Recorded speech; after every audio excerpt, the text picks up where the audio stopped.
Hello students, देखिए हम लोग रिलेशन में नेक्स्ट क्वेश्चन बनाएंगे। तो यहाँ पर देखिए सबसे पहले क्वेश्चन में क्या कह रहा है कि so that each of the relation R in the set A दिया हुआ। देखिए यहाँ पर सबसे पहले हम आपको बोले थे कोई भी रिफ्लेक्सिव, सिमेट्रिक या ट्रांजिटिव अगर आपको चेक करना है तो दो चीज पता होना चाहिए। एक तो सेट दिया हुआ रहेगा और दूसरा क्या दिया हुआ रहेगा, रिलेशन। ठीक है, तो आपको देखिए सेट दिया हुआ है। यहाँ पर सेट में क्या दिया हुआ है, ए एक सेट दिया हुआ है और रिलेशन जो है आर दिया हुआ है। ठीक है, तो सबसे पहले देखिए रिफ्लेक्सिव, सिमेट्रिक, ट्रांजिटिव तो हमको चेक करना ही है, क्योंकि यहाँ पर दिया हुआ इक्विवेलेंस रिलेशन चेक करने के लिए।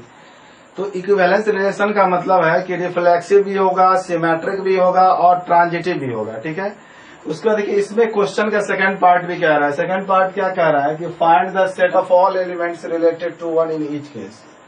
मतलब find the set of all elements related to one in each case. ठीक है, इसके बारे में हम बाद में बताएंगे, पहले हम इक्विवेलेंस रिलेशन कम से कम प्रूव कर लें। उसके बाद देखिएगा क्वेश्चन का जो सेकंड पार्ट है उसको हम लोग बनाएंगे। ठीक है, तो यहाँ देखिए सबसे पहले तो यहाँ गिवन में जो दिया हुआ है, गिवन में क्या दिया हुआ है, ए इक्वल टू सेट। यहाँ देखिए गिवन में ए इक्वल टू, यहाँ पर आपको सेट दिया हुआ है कितना, X belongs to Z such that 0 less than equal to X less than equal to 12। फिर उसके बाद देखिए यहाँ पर आर इक्वल टू जो रिलेशन है ना, रिलेशन भी दिया हुआ है A B such that modulus of A minus B is multiple of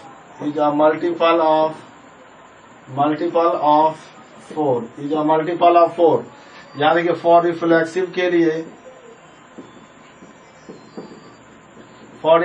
लिए, देखिए let A belongs to R for all A belongs to set of capital, यहाँ पर सेट ऑफ ऑल एलिमेंट्स जो यहाँ पर इसमें बिलोंग्स कर रहा है। तो ए आर ए इम्प्लाइज हो जाएगा, यहाँ ए और ए है तो यहाँ भी हो जाएगा modulus of A minus A is a multiple of 4। यहाँ पर देखिए ए माइनस ए कितना हो जाएगा, 0 इज अ मल्टीपल ऑफ 4। 0 जो है सबका मल्टीपल है। ठीक है ना, 0 जितने भी नंबर्स है सबका क्या है, मल्टीपल है। मतलब यहाँ जो स्टेटमेंट लिखा हुआ है 0 इज अ मल्टीपल ऑफ 4, क्या स्टेटमेंट सही है या गलत है? मतलब स्टेटमेंट सही है, क्योंकि 0 जितने भी नंबर है सभी का मल्टीपल होता है। तो यहाँ पर लिखेंगे विच इज ट्रू, इसीलिए आर इज क्या हो जाएगा, यहाँ हो जाएगा विच इज ट्रू, इसलिए आर इज क्या हो जाएगा, R is reflexive. Which is true, इसलिए आर इज क्या हो जाएगा, रिफ्लेक्सिव। अब देखिए रिलेशन रिफ्लेक्सिव अगर हो गया तो अब हमको क्या प्रूफ करना है, मतलब सिमेट्रिक और ट्रांजिटिव। ठीक है, तो यहाँ देखिए सबसे पहले सिमेट्रिक, रिफ्लेक्सिव के बाद यहाँ देखिए सिमेट्रिक। फॉर सिमेट्रिक के लिए, सिमेट्रिक के लिए देखिए let A B belongs to R for all A B belongs to set of all elements, जो यहाँ पर दिया हुआ है सेट दिया हुआ है। अब यहाँ देखिए ए आर बी का मतलब हो जाएगा implies modulus of A minus B is a multiple of 4। फिर यहाँ पर देखिए दोनों में माइनस कॉमन ले लेंगे तो जो माइनस है प्लस, जो प्लस है minus, is a multiple of 4 implies minus जो दिया हुआ इस माइनस को मॉडुलस क्या बना देगा, प्लस, क्योंकि मॉडुलस निगेटिव को भी पॉजिटिव बना देता है। ठीक है, तो देखिए यहाँ पर हो जाएगा modulus of B minus A is a multiple of 4 implies B R A, इसलिए आर इज क्या हो जाएगा, सिमेट्रिक, इसलिए आर इज सिमेट्रिक। अब देखिए रिलेशन रिफ्लेक्सिव भी हो गया, सिमेट्रिक भी हो गया। अब हमको प्रूफ करना है क्या, ट्रांजिटिव। ठीक है, तो इसको नोट कर लीजिए, फिर हम इसमें ट्रांजिटिव रिलेशन को प्रूफ करेंगे। ठीक है, पहले इसको नोट कर लीजिए।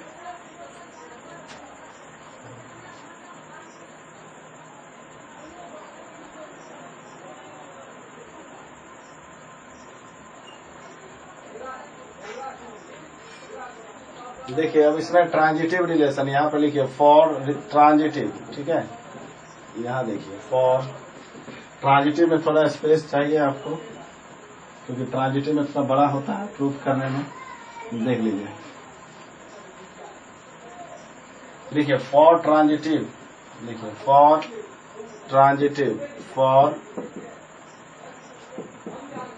ट्रांजिटिव, ठीक है। ट्रांजिटिव के लिए देखिए लेट ए बी और सी बिलोंग्स टू सेट है। देखिए A B C belongs to set है, तो यहाँ पर देखिए अब दो दो करके लीजिए। यहाँ पर देखिए A B belongs to R, implies हो जाएगा A R B, implies modulus of A minus B is a multiple of 4। देखिए 4 का मल्टीपल, इसका मतलब यहाँ पर देखिए A minus B equal to modulus लिखिए ए माइनस बी का मॉडुलस इक्वल टू हो जाएगा 4m, m मान लेते हैं। जब मॉडुलस हटाएंगे तो इधर क्या चीज का साइन होगा, प्लस माइनस का, तो प्लस माइनस 4m। फिर यहाँ पर देखिए लिखेंगे BC belongs to R, and करके, and BC belongs to R, यहाँ पे हो जाएगा BRC implies modulus of B minus C is a multiple of 4, implies हो जाएगा modulus of B minus C equal to 4n। अब देखिए यहाँ पर माइनस हटाएंगे तो क्या चीज का साइन होगा, प्लस माइनस का। इसको हम इक्वेशन मान लिए सेकेंड। अब देखिए इक्वेशन जो फर्स्ट है इसको फर्स्ट मान लीजिए, फर्स्ट और सेकेंड को ऐड करिए। यहाँ पे लिख देते हैं एडिंग 1 and 2, दोनों को ऐड करेंगे तो हो जाएगा देखिए क्या, b माइनस सी और a माइनस बी को ऐड करेंगे तो माइनस बी या प्लस बी कैंसिल आउट हो जाएगा, क्या बचेगा a माइनस सी। तो यहाँ पे लिखेंगे a minus C equal to plus minus 4 common ले लेंगे तो कितना हो जाएगा m प्लस n, ठीक है। अब देखिए प्लस माइनस साइन हटाएंगे तो इधर मॉडुलस लग जाएगा equal to 4 of m plus n। मतलब जो यहाँ कुछ भी एलिमेंट होगा लेकिन यहाँ 4 का मल्टीपल है क्योंकि 4 से मल्टीप्लाई किया हुआ है, ठीक है। तो a माइनस सी भी क्या होगा, 4 का मल्टीपल होगा। तो यहाँ पर लिखेंगे modulus of a minus C is a multiple of 4, implies क्या हो जाएगा ARC, इसीलिए R इज क्या हो जाएगा ट्रांजिटिव, इसीलिए R इज ट्रांजिटिव। रिलेशन क्या हो जाएगा ट्रांजिटिव। जब रिलेशन ट्रांजिटिव हो जाएगा तो यहाँ पर लिखेंगे hence R is an equivalence relation, hence R is an equivalence relation क्या हो जाएगा equivalence, hence R is an equivalence relation. तो देखिए फर्स्ट पार्ट जो क्वेश्चन का था इक्विवेलेंस रिलेशन वाला प्रूफ हो गया। और क्वेश्चन बोर्ड एग्जाम के लिए बहुत ही ज्यादा इम्पोर्टेंट क्वेश्चन है, क्योंकि बोर्ड एग्जाम में आप क्वेश्चन बैंक में देखिएगा, ठीक है ना, बहुत बार क्वेश्चन पूछा हुआ है, ठीक है। इसको नोट कर लीजिए। फिर हम क्वेश्चन का जो सेकंड पार्ट कह रहा है कि find the set of all elements related to 1 in each case, तो उसके बारे में हम आपको बताते हैं। पहले इसको नोट कर लीजिए, ठीक है।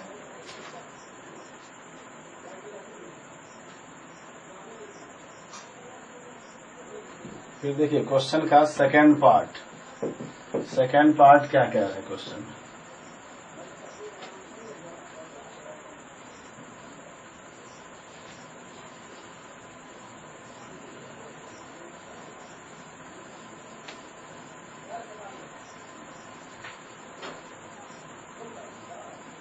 देखिए क्वेश्चन का सेकंड पार्ट है क्या, यहाँ पर देखिए सेकंड पार्ट। अब देखिए सेकंड पार्ट क्या रहा है क्या, find the set of all elements related to 1 in each case, ठीक है। तो यहाँ पर देखिए एक एलिमेंट जो है 1 दिया हुआ है, जैसे यहाँ पे ए बी रिलेशन दिया हुआ है, जिसमें एक एलिमेंट 1 है, दूसरा एलिमेंट क्या है उससे क्या सेट बनेगा वही हमको निकालना है, ठीक है। तो उस ए के जगह पे x मान लेते हैं। तो यहाँ पर लिखेंगे देखिए लेट x, 1, क्योंकि एक एलिमेंट दिया हुआ है जिससे रिलेट हो रहा है 1 से, और दूसरा एलिमेंट का सेट निकालना है। तो नहीं दिया होता x मान लिए बिलोंग्स टू r, इसका मतलब x r1 implies modulus of x minus 1। यहाँ पर देखिए x 1 लेंगे तो यहाँ पे x माइनस 1 हो जाएगा, is a multiple of 4, is a multiple of 4। अब देखिए 4 का मल्टीपल क्या सब होगा, 4 का मल्टीपल हो जाएगा 0, यहाँ 4 का मल्टीपल लिखे 0, 4, 8 और 12। यहाँ देखिए मॉडुलस हटाएंगे तो इधर निगेटिव होगा, लेकिन निगेटिव वाला तो एक भी लेना नहीं है, क्योंकि यहाँ कंडीशन है 0 से 12, मतलब जो भी वैल्यू लेना है सब पॉजिटिव लेना है, मतलब निगेटिव वाला वैल्यू नहीं लेना है। तो मॉडुलस डायरेक्ट हटा देते हैं, क्योंकि मॉडुलस हटाएंगे तो इधर निगेटिव होगा, निगेटिव लेना नहीं है, सिर्फ पॉजिटिव वाला लेना है, तो मॉडुलस हम लोग हटा देते हैं, ठीक है। तो यहाँ देखिए मॉडुलस हटाएंगे तो हो जाएगा 0, 4, 8 और 12, ठीक है। इधर -1 है, इधर लाएंगे तो +1, तो x बराबर 0 + 1 कितना हो जाएगा 1, इसमें जोड़ेंगे तो 5, इससे इक्वेट करेंगे 9 और इससे इक्वेट करेंगे तो 13। देखिए ये पार्ट जो है यहाँ पर देखिए 13 जो है इसके बीच में लाइन नहीं कर रहा है, तो 13 तो नहीं रिलेट करेगा 1 से, ठीक है। तो कितने एलिमेंट्स होगा जो 1 से रिलेट करेगा, सेट क्या बनेगा 159। तो यहाँ पर लिखेंगे हैंस द सेट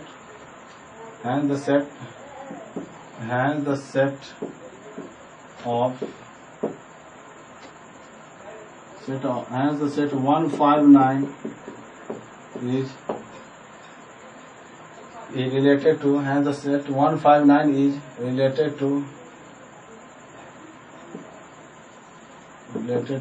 1।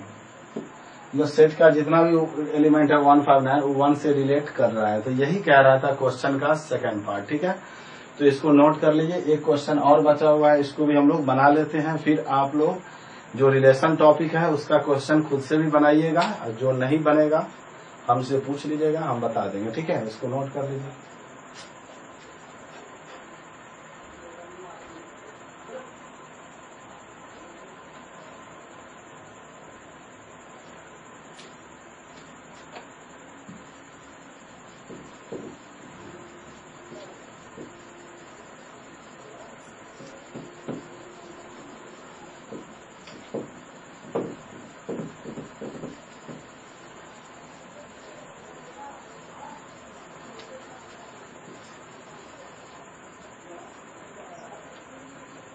देखिए क्वेश्चन नंबर सेकंड में क्या करें, L इक्वल टू दिया हुआ सेट ऑफ ऑल लाइन जो प्लेन में है, प्लेन में जितने भी लाइन्स होगा L1, L2 और L3 उस लाइन का सेट दिया हुआ है क्या L। तो यहाँ पर लिखेंगे लेट L इक्वल टू कितना हो जाएगा सेट ऑफ ऑल लाइन्स, और रिलेशन R दिया हुआ है L1, L2 such that L1 is parallel to L2। और ये भी क्वेश्चन जो है सीबीएसई बोर्ड एग्जाम में पूछा हुआ क्वेश्चन है और एनसीईआरटी का सब क्वेश्चन है, ठीक है ना, और सीबीएसई बोर्ड में पूछा भी है, ठीक है। अब इसमें देखिए ऐसा क्वेश्चन हम लोग अभी एक बनाए भी थे परपेंडिकुलर वाला, सेम उसी तरह से पैरेलल वाला है कंडीशन, ठीक है। देखिए यहाँ पर लिखेंगे फॉर रिफ्लेक्सिव के लिए पहले फॉर रिफ्लेक्सिव, ठीक है। रिफ्लेक्सिव के लिए लेट L1 दोनों सेम होता है ना, belongs to R for all, L1 belongs to set of all lines. अब यहाँ L1 R क्या हो जाएगा, L1 implies L1 is parallel to L1। अभी देखे थे उसमें परपेंडिकुलर था, इसमें आया पैरेलल, तो मतलब कोई भी लाइन अपने आप का पैरेलल हो सकता है लेकिन अपने आप का जो है परपेंडिकुलर नहीं होगा, ठीक है। तो यहाँ पर लिखेंगे ये जो लाइन स्टेटमेंट लिखा हुआ सही है, मतलब वही चीज ट्रू, इसलिए R इज रिफ्लेक्सिव, इसलिए R इज क्या हो जाएगा रिफ्लेक्सिव। फॉर सिमेट्रिक के लिए देखिए, फॉर सिमेट्रिक के लिए late L1 L2 belongs to R for all L1 L2 belongs to set of all lines L1 R L2 implies L1 is parallel to L2, मतलब line 1 line 2 के parallel है, तो line 2 भी किसके parallel होगा, L2 is parallel to L1 implies L2R L1 implies L2R L1, इसीलिए R is symmetric, इसलिए R is क्या हो जाएगा सिमेट्रिक, मतलब रिलेशन क्या हो जाएगा सिमेट्रिक हो जाएगा। जब रिलेशन सिमेट्रिक हो जाएगा तो अब देखिए ट्रांजिटिव के लिए for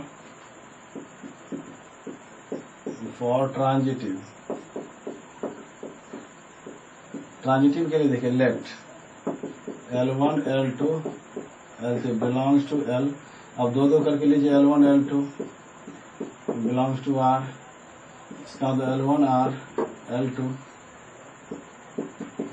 L1 is parallel to L2, इसको इक्वेशन फर्स्ट मानिए, फिर and L2 L3 and L2 L3 belongs to R, मतलब L2 R implies L2 is parallel to L3, equation second मान लीजिए। फ्रॉम 1 and 2 से।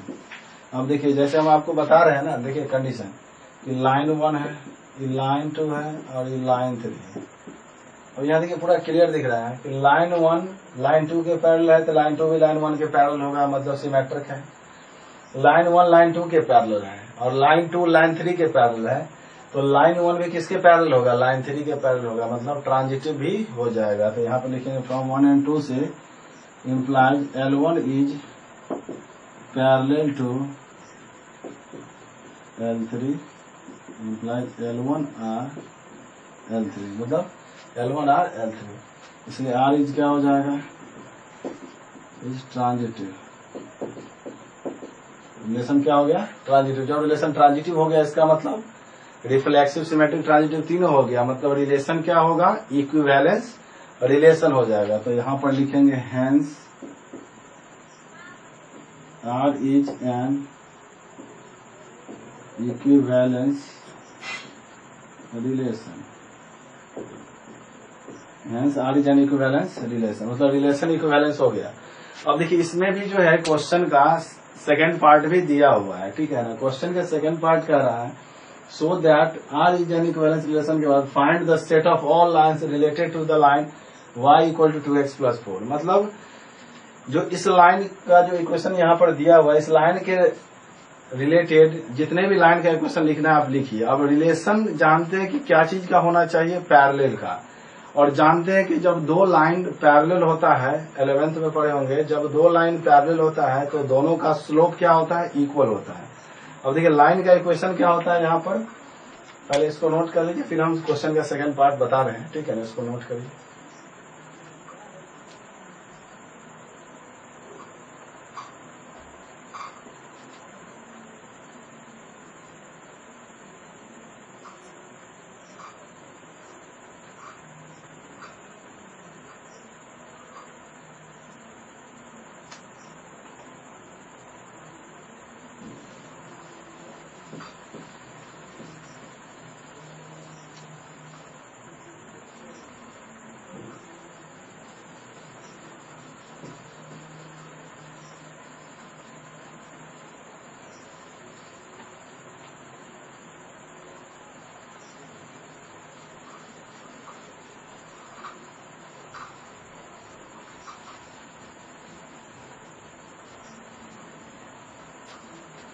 देखिए क्वेश्चन का second part,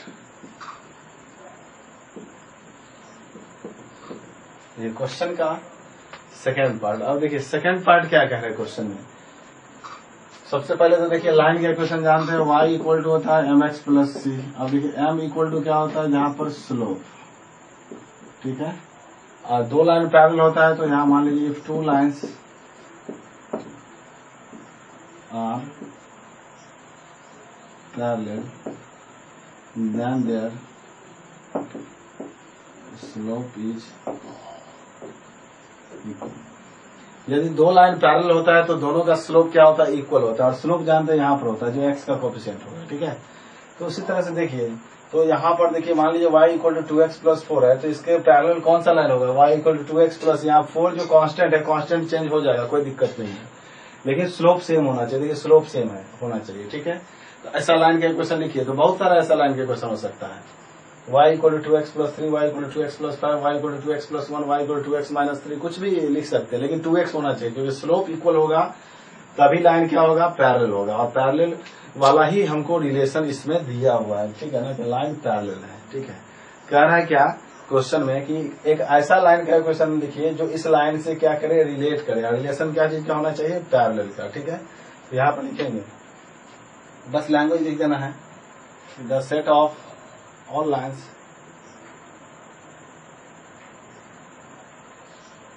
done hence the set of all lines y equal to 2x plus c, 2x plus c, where c is any constant, where c is any constant, कोई भी constant होगा, ठीक है ना। Hence the set of all lines y equal to 2x plus c is related to the line, is related to the line, किस लाइन से relate करेगा, y equal to 2x plus 4, y equal 2x plus C constant है, constant हम आपको बोले हैं कुछ भी हो सकता है, 1, 3, 5, 7, 9 कुछ भी हो सकता है, ठीक है ना, जो इस लाइन से रिलेट करेगा, क्योंकि इसका भी स्लोप 2 है, इसका भी स्लोप 2 है, मतलब दोनों लाइन पैरेलल है, ठीक है ना।